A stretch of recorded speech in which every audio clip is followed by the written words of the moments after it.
Yeah, I guess we're gonna have to come up with a graphic for. Cause we're truly giving the Spotify experience this time. Yeah, we are. No visuals. Which I kind just of like. Our dulcet tones. Dulcet melodic tones. Yeah. There you go. Do you listen to any podcasts where it's like purely audio and no video? Not really. All of the podcasts that I listen to do have video, even if I'm not paying attention. Yeah. I put it in video format. Interesting. Yeah. I actually really, I kind of miss the old form podcasts. There are some where I'm like, I'll only watch it with video. Like Amy Taylor's podcast, I always watch that with video. My biggest peeve with podcasts is the fake podcasts. You know about it? No. Have you seen ads where it's two people and they're just random people and they're talking about a product as if it were a podcast? Oh. Yeah, so imagine that it's you and I and you're like, oh my god, I've been eating this incredible meal replacement. Right. And there's like absolutely nothing descript about the environment that they're in. Oh. It's just like some office or like some, like... WeWork. Yeah, exactly, yeah. That they just rent out and they make it look like it's a podcast, but it's actually really just... an ad, a sponsored ad, where they get two actors to pretend to be casually so weird. Talking about like, oh my god, this incredible service that I just found. Oh my god, so good. I did not know that was a thing. Yeah. Do you know what I found out recently that's a thing? It's kind of unrelated but also related and really insidious. Tell me. Right, so like now loads of people use like Letterboxd, IMDb, like Rotten Tomatoes for like film ratings and stuff. Sure. Like it's really popular. Yeah. Now there are people who will, when a film comes out, they will go and give like tons of really bad ratings for somebody's film, and then they'll contact the people who made the film and they'll be like, you have to pay us to change your ratings to get it up, right? It's the blackmail? Yeah. Oh no. It's just it's extortion. So like some indie filmmaker will make a film and then the company will be like, let's give them like a 2-star. And then they'll be like, hey, you have to pay us to change that to a 5.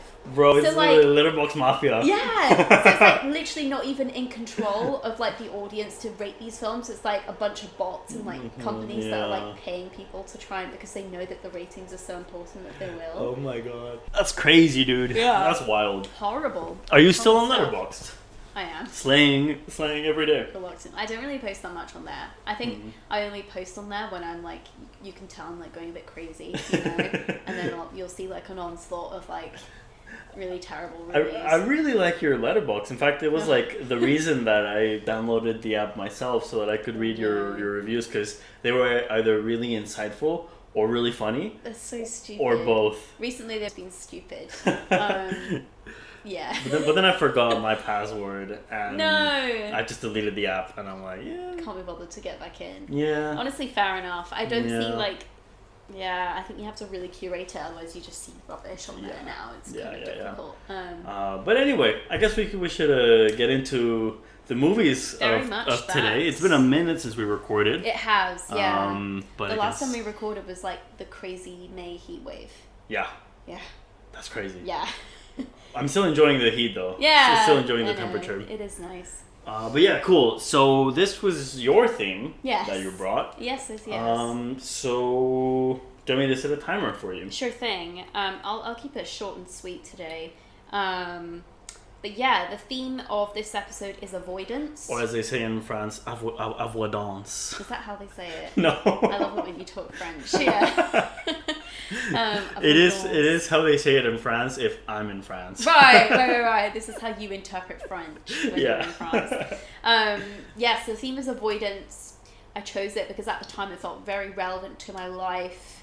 I feel like, especially when you do what we do, when you do something creative, sometimes it can feel easier to avoid what you're trying to do because it feels too like painful or difficult or whatever, and you go through ups and downs with it. Sometimes you'll feel really motivated and you'll like embrace all of its challenges, and other times you're like, I don't even want to think about films, like I just want to avoid it because it makes me feel sad. 100%. And I chose this theme when I was feeling that way. And I'm feeling that way, so yeah, let's go. I'm still feeling that way. I'm just trying to like God, lost my way out of it, but anyway. But it's interesting that we both picked films that talk about a different kind of avoidance. Very different. Yeah. Yeah. So the film I chose is The Passenger. directed by Michelangelo Antonioni. You guys, if you want to watch it, be careful, because there's like 5 other movies called The Passenger, and I almost watched a Blumhouse film thinking like, oh my god, Emily's going crazy. What the hell? You nearly watched a very different, very, very, very different film. But yeah, this is 1975. Yeah, 1975. Antonioni. And, with Jack Nicholson. With Jack Nicholson, yeah, Maria Scheider. And it's a really mysterious, very enigmatic film. Very evasive, very slippery. It's a hard one to grasp a hold of. That was how they described me in prison also. That's how they described you and Paddington in prison. Anyway, yeah, so The Passenger is about this guy called David Locke. And he is a journalist, and he is doing a piece somewhere in Africa. I can't remember exactly where. I believe Ghana? Maybe Ghana. I think. Yeah, my little sister's in Ghana right now. Shout out. Shout out. She's having the worst time of her life. Oof. Yikes. Yeah.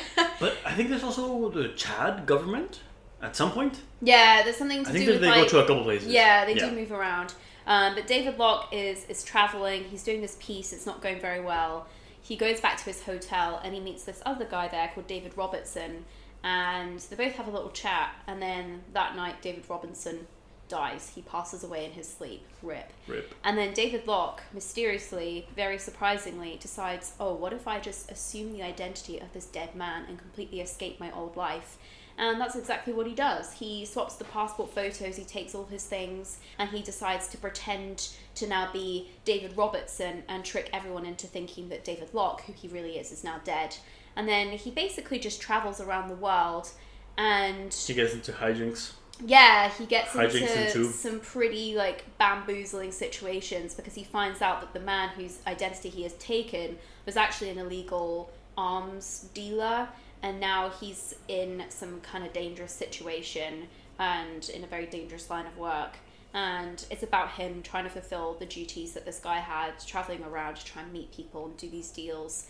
And then he meets Girl along the way, who literally doesn't have a name. Her character is just Girl. Which is so confusing. But yeah, he meets Girl, they travel together, and then everything kind of slowly falls apart. And it's a really fascinating film to me, about it's about trying to escape yourself, and it's about the illusion of freedom, and one man that is at the beginning of the film overwhelmed with the possibilities of this life that he could have, and then as it goes on he realizes that he's just as trapped as he ever was, and no man is truly free. And it ends in a very, very interesting way. Oh my god, the ending is very cool. The ending is insane. I remember watching that at the BFI. Oh, that's and cool. I was like, my little mind was blown. Yeah. But yeah, that's The Passenger. I think, apparently Jack Nicholson really didn't like the film. And he tried to, like, not bury it, but he, like, didn't want people to watch it. Yeah. He really didn't like his performance in it or something. I mean, it's quite, I don't know, I find that with... Italian specifically directors at the time, they just had a different style of acting. So like the acting can seem a bit stilted and unnatural in a way where, like, for a Western audience, for an English speaking audience, if you're reading subtitles, it might come across as completely natural. Yeah, you know what I mean? Right. But when it's your own language, it might be like, oh, wait a minute, it's a bit stilted. Yeah, people don't really talk like that when, that's part of it. Like, he knows that people don't talk like that. That's just the style of it. It's part of the mood. Yeah. He definitely communicates, like, loneliness in a really interesting way through that, which is something you see across all of Antonioni's films, which I really find interesting. Yeah. But yeah, that's me. That's me for that film. I guess before I go into my film, because I don't see it really kind of connecting to anything that I have to say about mine. I do want to talk about the like ending shot, because it's insane. I looked into how it was shot. Yeah. And dear viewer, dear listener, let me paint a scene. Yeah. It starts. This is like the second to last shot. It's not exactly the last one, but it's pretty much. Yeah. And it starts like the camera is looking through a gate. It's inside a room where him and Girl are, and the camera's looking out the like a grated door, and then the camera slowly, very, very slowly, inches its way toward the door, and then it like goes in the middle of the two grates, and it goes completely outside, and it starts to look around as things happening, because at that time he's in there, she has run out, and the cops are coming. So you can get to see her reaction as she sees them approach, and then the cop car shows up, and they're all talking about like, oh, who have you been? Where is it? They're trying to find out where he is, and they like make it away. Well, the camera does this like very slow and like methodical move back and forth, and then it turns around, so you get to see the room from the outside, which is where you see the end. And it's crazy, so because like the camera basically starts one way, moves forward, does a little spinny, turns back, and it's insane. It's like really smooth, and like for 1975, insane. Do you know how they did that? No, tell me. So they did a dolly, but they didn't know how to make it so that it wasn't like, it was completely seamless and smooth, and they didn't want it to bump into anything. So it is a dolly, but it's instead a dolly on the ceiling. The camera is hanging from the ceiling. Yeah, okay. And then when it comes out the door, when it comes out through the window, there's a crane, and the camera is hooked to that crane. That's how it can like elevate and look around, and then come back down. Which is, and you can kind of see the floor a little bit without showing some dolly tracks. Yeah, that's crazy, dude. That's crazy work. That's wild. One shot, yeah. And I was reading into it, and then Tononi was trying to figure out how to make it work. Then before shooting the film, he went to some sort of film event in Canada and found that they had just invented like this method. And he said, "Hold my beer. I've got a place for that." Yeah. I'll be right back. And really good use of it. Crazy camera work. And like, there's so many other cases. Like, there's one scene I really love at the beginning, and it's where David is first discovering the other David's dead body, and he's realizing he could take over his identity. Yeah. And then there's like a tape recorder playing a conversation that they had, and then the camera like moves in this kind of like 360 movement, and as it pans across, you first see the table with all the documents on it and the tape recorder, and then it pans around, and then you see the two Davids having that conversation that you're hearing on the recorder. That's and pretty cool. He uses these like circular movements a lot in the film, of this like slowly looking all the way around his face, you know, this like 180 move. And I think that's so cool. Yeah. If it weren't so expensive, I bet there would have been more shots using that crazy dolly. Yeah.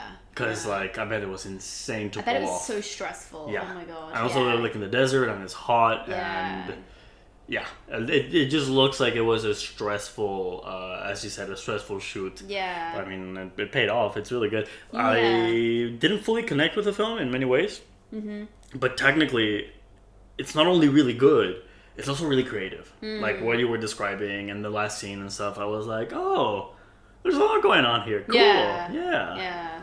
But anyway, I guess we'll get into that a bit more later. Yeah. It is my turn. So I chose In the Mood for Love. Yeah.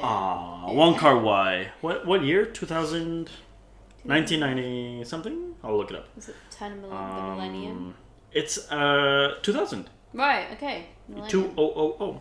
There we go. It's kind of a little bit of a classic, and it's very much like, I mean, no offense to anybody listening, because I actually really like this movie, but it is like a little bit like baby's first art film. Yeah, you know, for sure. And that's fine. We all have to start somewhere. Yeah. I've watched this movie like 5 times. Wow. Okay. When I was younger, I hadn't seen it for like 5 years or something. Yeah. But I'd seen it by myself. I saw it then again in the Mexican film school I went to. Yeah. And then a couple of times when I was like in my film watching era. And then again now. And I think there's a lot to gain. There's a lot to come back to for it. But in many ways, it is like a very didactic film in many ways, right? Yeah. It does all the things that it does very plainly and clearly, and it tells you like, hey, look at these things. Isn't it cool? And you're like, yeah, that's cool. Yeah, right. So Wong Kar-wai, the film takes place in the 60s through a couple of different time periods. Yeah. And it tells the story of 2 people who are married but not to each other. they're both married to somebody else, but their marriages are not going very well. In fact, barely ever see them with the respective partners, and they do something kind of fun with the partners where it's a little bit like Snoopy, a little bit like Peanut adults, where you don't actually get to see their faces. You just get to see the back of their face or like their voice off screen. Yeah. And they go like, oh no, and they're like, oh yes. Yeah. But yeah, you don't get to see them as much. They're not really characters. Yeah. But through kind of like this shared sense of loneliness, the two start getting along and like getting to know each other, and then they grow very, very close emotionally. I don't think they ever like do the hanky panky. No. I don't it's think very because they say like we're not gonna be like them, because eventually they also realize their partners are cheating on them with the other partner. Yeah. So his wife is cheating on him with her husband. And they're like, oh, we're not gonna be like them. We're gonna do things our way. Yeah. And they just become like so emotionally entangled together. And then towards the end of the movie, just almost by like instant, everything just kind of falls apart. They kind of move away, and they never see each other again. And the whole movie, they're like, especially towards the beginning, they're kind of like missing each other by a little bit. When one comes out, when one leaves the room, the other comes in, and they have these like passing moments. And then by the end, it's like the ultimate passing moment where they just cannot find each other again. Yeah. And then that's the end of the movie. They kind of learn about what's happened to the other through word of mouth of other people. And then the movie ends. Yeah. And yeah, it's really crazy. It's really good. It's very emotional, and it's such a vibe. When I was watching the movie, I was like, I'm vibing. Right. This is kind of cool. Okay. You know? What else to say before getting into like comparison and stuff? Beautiful gowns. Beautiful gowns. Beautiful wallpaper. Beautiful colours. Beautiful suits. Same music on repeat for the whole thing, pretty much. A very nice music. Nat King Cole singing in Spanish as well. And then I believe it's the Chinese. Sorry if I'm getting it wrong, but composition that plays, because the movie almost every 10 minutes to the dot, bro. It's crazy. They have these like little slow motion scenes. Yeah. And it's almost every 10 minutes to the dot. Wow. That's crazy, bro. That's like dedication. That's that true. is very precise. Yeah. And in these moments, you kind of see them, pass each other a little bit. The opening of the movie starts with a quote that says something along the lines of like, she notices him looking at her or wanting to approach.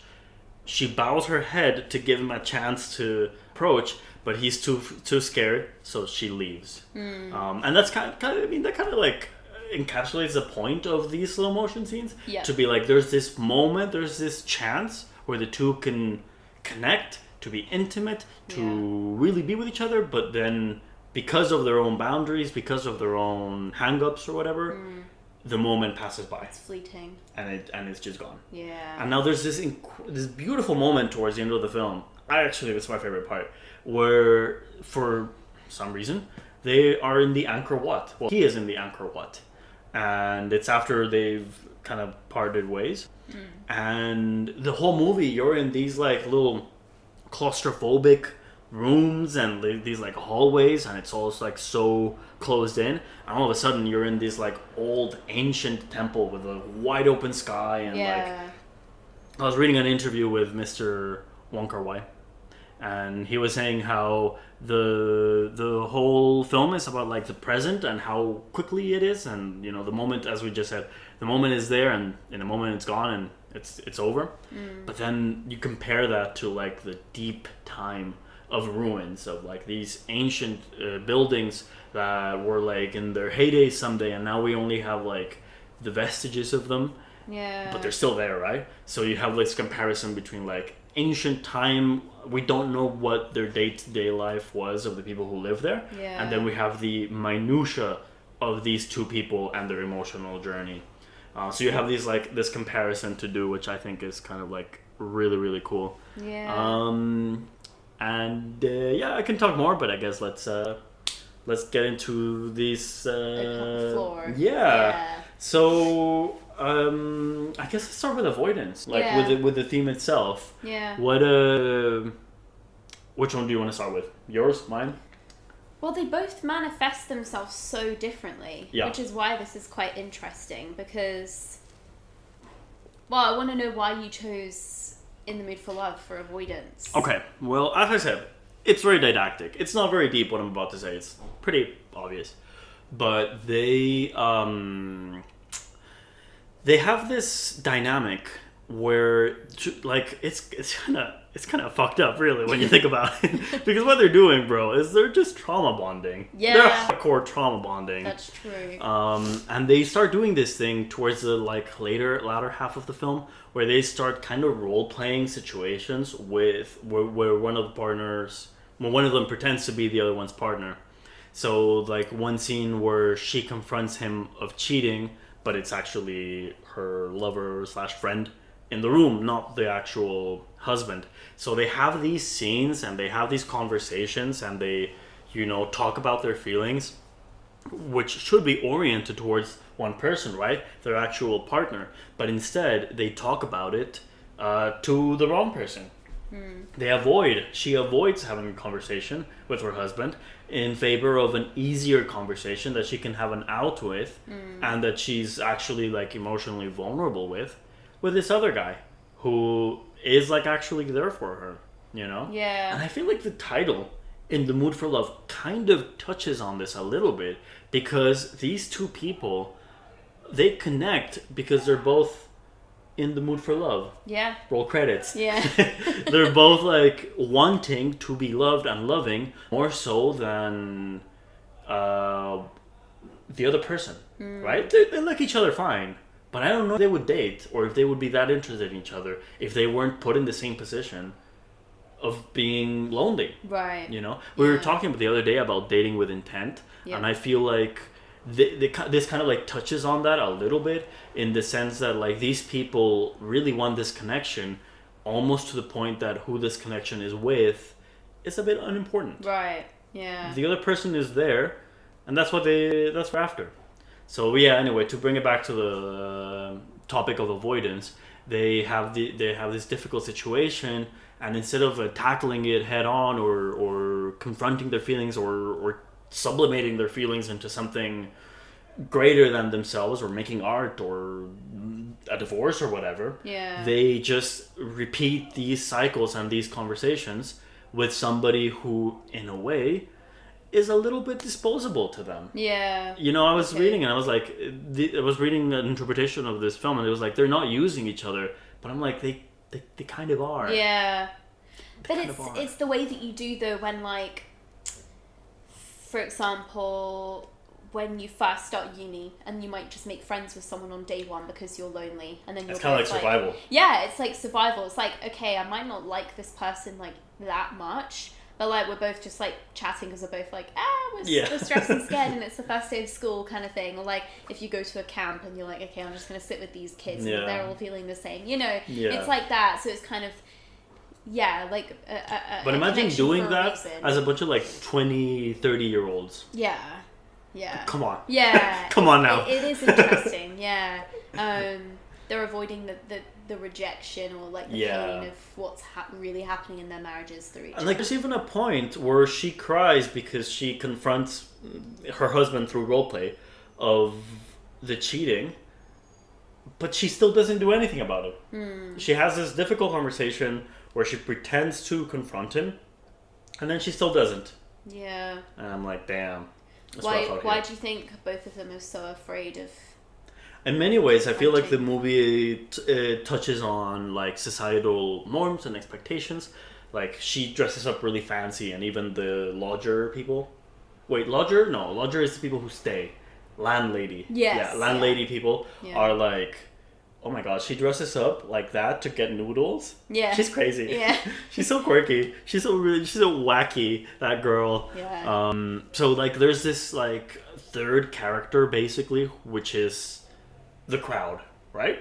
The society and how they look at them. And at many points, as that little kind of poem haiku, whatever situation at the beginning said, where she gives him a chance but he still doesn't. Their entire interactions are kind of masked through this societal expectation about what is acceptable and what is not. I mean, even to the point of like cheating itself as a plot device, is based entirely upon what people expect to get out of relationships and these like rules of society, right? So I think they don't confront their feelings and they don't confront their partners because they are too afraid of breaking the taboos of society, of confronting the truth, that it's much safer for them to have this little playground where they can just talk to each other. Blissful denial. Exactly. Yeah. Which I feel like is interesting, like the idea of like rules and not wanting to break the rules, because that is explored in quite a different way in The Passenger. Yeah. Because what I find so interesting about the way that avoidance shows in that film is that there's no real reason for him to be so desperate to escape his life and to avoid his life. Whereas in The Mood for Love, it's like very clear both of them are in pain, their relationships are suffering, so they're avoiding that through each other, right? Yeah. And it's very obvious why they're doing that. Yeah. But in The Passenger, he's got a wife, he's got a career, he's got an adopted daughter, he says, he's got a house, he's been very successful. And then all of a sudden, it's like he just can't bear the thought of living as himself any longer, and he just wants to get out of himself, that he quite literally takes on the identity of somebody that isn't him, somebody that's dead. Towards the beginning, he gets stuck in the desert in his little rover. Yeah. And he loses his patience and he gets out of the car and he just screams, "I don't care." Yeah. It's roughly one of the first things we see him do. Yeah. So he's like struggling because his work mission isn't going very well. He's making this documentary about this conflict that's like kind of not really happening, and like there are lots of like inconveniences, but there's no real reason for him to be so desperate to get out of himself, apart from the fact that he maybe just hates himself, Even girl confronts him about it. She's like, "Why?" Yeah. He's like, "I don't know." Yeah. And he's just suddenly like taken up in this quite childish fantasy of like, oh, I'll just live this life and do all these other things. And he even says all the ideas he has to girl, and she's like, "That's stupid, that's unrealistic, that's cliche." She's like, "What are you doing?" He just wants to be in GTA. For real, bro. He does. He's like, just I just want to make world money. roaming. I just want to be boss. Yeah. And she's like, okay. Yeah. Whatever that means. But she's pretty down to join him, Yeah. She's like pretty happy to be like, "Yeah, sure." And he's like, "Why do you want to come with me? Like, what the fuck are you doing?" And she's like, "I don't know." Which I think is so, like, that to me is what's so like mysterious about this film, is that you just never really know why he's so desperate to escape himself. Yeah. And what's so kind of sobering about that ending is that we don't really know how he dies. Oh yeah, we had mentioned it, but spoiler warning, he did. Yeah, he's dead. He's dead by the end of the film. When we get that panning shot, the camera moves. He's alive at the beginning of the shot, and then by the time it's panned all the way around and shown him in the full circle with the police coming into his hotel room and his wife from England, he's dead. And when she looks at his body, they say, "Did you know this man?" And she says, "No, I never knew him." And it's so like... And girls goes, "Yes." Yes, I did, yeah. And it's quite powerful, like, empty moment, because it's kind of like her being like, well, obviously, yeah, I guess I never really did know my husband. Yeah. But so pointless, the whole journey that he took to just wind up back as himself, but with truly nothing. And to think at the beginning he thought that he had everything and he had all this potential, and he could live life to the fullest and have all this freedom. And there are these really beautiful shots of him kind of like standing over really empty big spaces and feeling like the sense of power over his path, but you realize that all of it is meaningless. There's this beautiful shot of him with his arms and he's like standing above the ocean on this like, what's it called, like a vehicular hand slide. What am I talking about? A ferry? I don't know what it's called. It's like the that little like cart that like goes through the air. Oh yeah, cable car. Cable car. Yeah. Vehicular manslaughter. Yeah. He's standing on that vehicular manslaughter. Bro, maybe it was the Blumhouse movie. Yeah, maybe that one was the right one. But yeah, he's on the cable car and like he's above the ocean and it's like he's free but he's not, you know, he's trapped in this situation. And yeah, I just think it's interesting the way that people deal with themselves. Also, listening to you speak, I'm getting these like big ideas. I'm like, wait, maybe I did actually like the movie. Wait a minute. See, I feel like. But there's something I want to touch on with what you said about the ending shot. I read on an interview with Antonioni, who said that the last shot, that crazy long shot. By the way, you can find it on Dailymotion, and you should. God it's really bless good. Dailymotion. Yeah, go watch it. Like so much. Yeah, shout out Dailymotion. Yeah. But he said that the last shot, the entire movie is told very subjectively through this one character's perspective of life and of things and, you know, this and the other. It's very like character driven. It's like a character study, really. Yeah. And then this last shot is meant to be a transition between subjectivity into objectivity. And I feel like maybe that part plays a part into, as you said, we don't know how or why he died. There was this drive in him, which was driving the movie, to do something, which I want to get back to in a second. But the camera goes out, and it's like the second that the camera's not on him, it's over for him. He's gone, right? Yeah. So when the camera turns around and we get to see him from the outside, it's like he's already dead.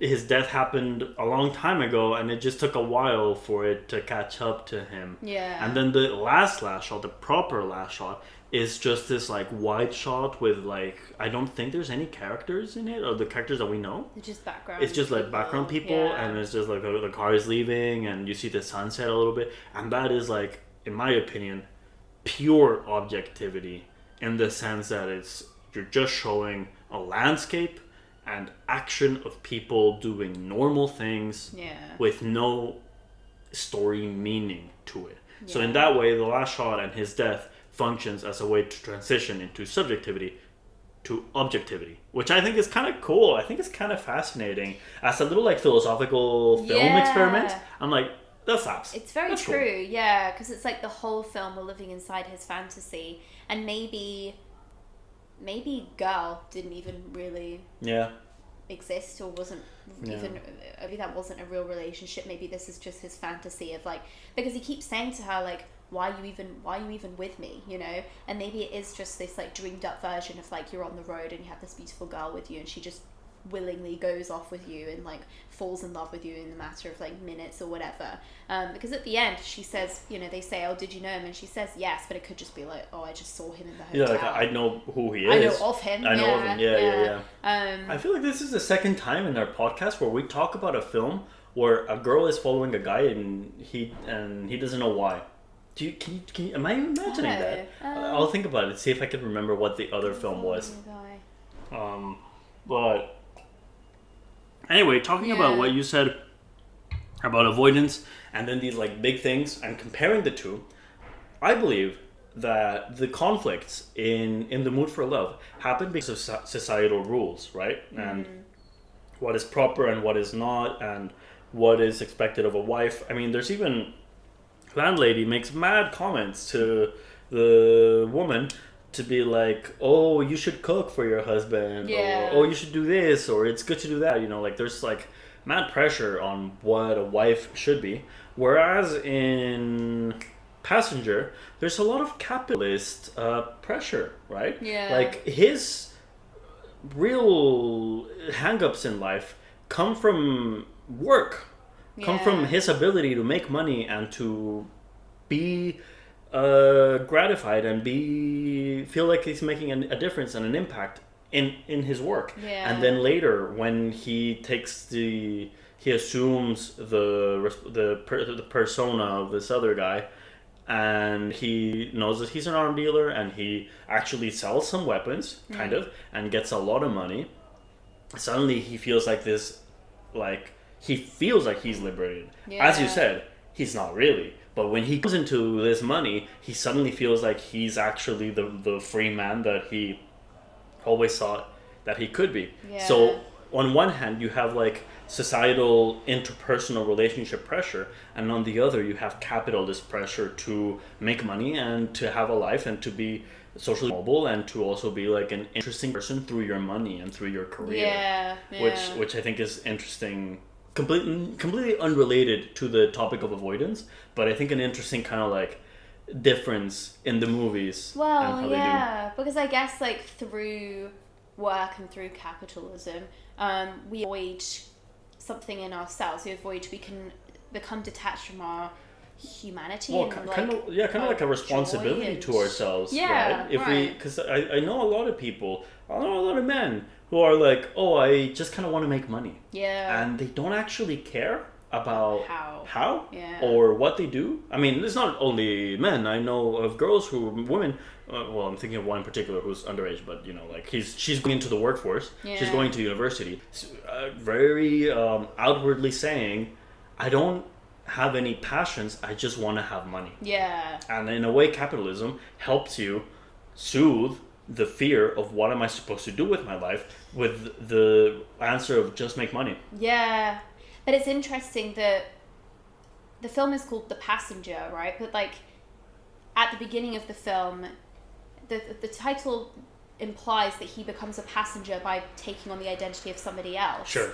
But like really, when you look at it, he was just a passenger in his own life at the beginning. That's what he was seeking to escape, this feeling of, like you say, like just working for the sake of it and earning money. And sure, you're like hitting these milestones, but you're just a passenger in life because you're not truly experiencing its beauty or, you know, possibilities. And when he breaks free and becomes the passenger in this other man's life, the way that Antonioni like frames his like embracing and like of all this beauty is like through the buildings and the architecture. You know, he's in Barcelona and they're in like all the buildings designed by Gaudi, and like they're like looking at them and they're like, oh, so beautiful and so vast. And but even then he's still trapped, because he's still trapped by the like working responsibilities of this other man. Mm-hmm. So, you know, he has these really beautiful natural landscapes, but all of it's kind of like framing like how everyone's trapped within. Yeah.